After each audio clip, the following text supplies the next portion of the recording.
Yeah. Was there one particular book or an article maybe that you read that first planted the idea in your head that carbohydrates were the problem?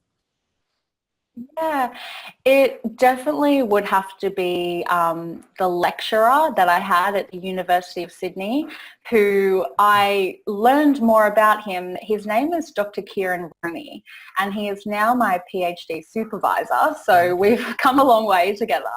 But he was really sort of, I guess he was just trying to teach us basic biochemistry, but I kind of read between the lines of what he was saying. Because I was going into nutrition after, I was really taking this from a diet and nutrition perspective when he was talking about the biochemistry.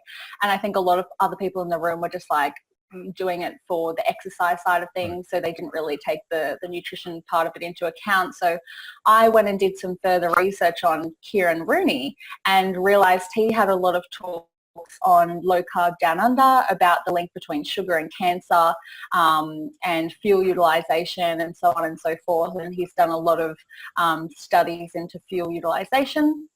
So I just ended up catching up with him again when I started my master's degree a few years later, and we just really immersed ourselves into the science, and we just said to each other, we've got to come up with some more research. We've got to get this low carbohydrate nutrition translated into practice.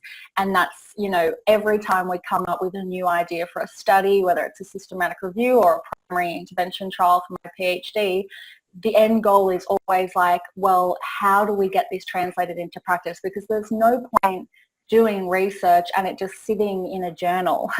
So I guess I've gone back retrospectively and read a lot of those books. So the Gary Taubes book and Jason Fong and Jeff Folek and Steve Finney, their book as well, and even Jimmy Moore. He's got a couple of good books out that I've read, and I've gone back retrospectively and just loved those, completely immersed myself in those.